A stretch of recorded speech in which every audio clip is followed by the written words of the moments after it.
Oui, avec nous, comme chaque samedi matin, Sylvie Le Calvez du magazine Village. Bonjour Sylvie, Bonjour Francis. pour nous parler d'initiatives rurales toujours intéressantes. Ça, c'est la constante. Et ce matin, nous continuons de voyager. Nous allons dans le Jura. Le Jura à la rencontre d'un drive fermier, pas tout à fait comme les autres. On rappelle juste en deux mots ce que c'est qu'un Un drive fermier. un drive fermier, ça permet de commander à distance des produits fermiers différents, hein, de la viande, des œufs, du lait, des légumes, etc. Il y en a de Et plus puis en plus. voilà, et on va les récupérer à un point, une salle des fêtes, un parking, de façon hebdomadaire. Donc il faut être disponible, il faut être là le jour où justement il y a la distribution. Donc c'est un petit peu compliqué.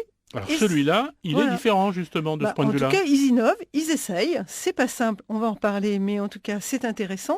Ils ont fait appel à la Poste. Donc, ils sont allés voir le responsable régional de la Poste et ils tentent une livraison par le facteur. Alors, les producteurs vont livrer la Poste avant 8h45 le matin et le client qui a commandé ses produits fermiers sera livré en même temps que son courrier, parfois même directement dans la cuisine, voire dans le frigidaire de la cuisine quand il y a des accords avec le destinataire, avant 12h30.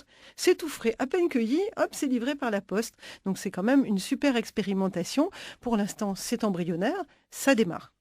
Alors les clés de la réussite, c'est quoi? Eh ben, les clés de la réussite, justement, on ne l'a pas encore tout à fait atteinte dans le Jura. Ils sont en train d'essayer. C'est que le coût d'accès est bien sûr un peu élevé. C'est 8 euros de coût de transport par panier. Alors, quand c'est les fêtes, qu'on commande pour 150 euros de produits, 8 euros sur 150 euros, quand c'est livré chez vous, que c'est tout frais, c'est super.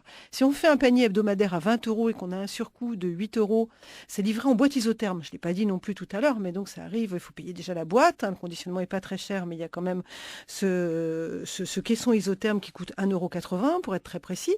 Et après, il y a les 8 euros de port. Et donc, pour que ça s'équilibre, il faut des gros paniers où il faudrait qu'avec les quantités, la Poste accepte de baisser quand même potentiellement le prix pour qu'on multiplie ainsi le nombre de consommateurs qui feraient appel à ce service. Alors pour l'instant, c'est expérimental. Quelles peuvent être les retombées locales?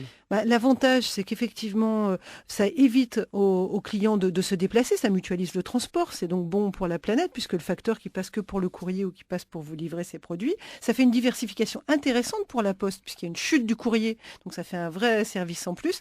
Et puis pour les producteurs, ben, c'est effectivement la capacité de diffuser autrement leurs produits. Un drive fermier innovant dans le Jura, à retrouver dans le numéro 123 du magazine Village. Merci Sylvie Le Calvez, à la semaine prochaine. Merci Francis, à la semaine prochaine.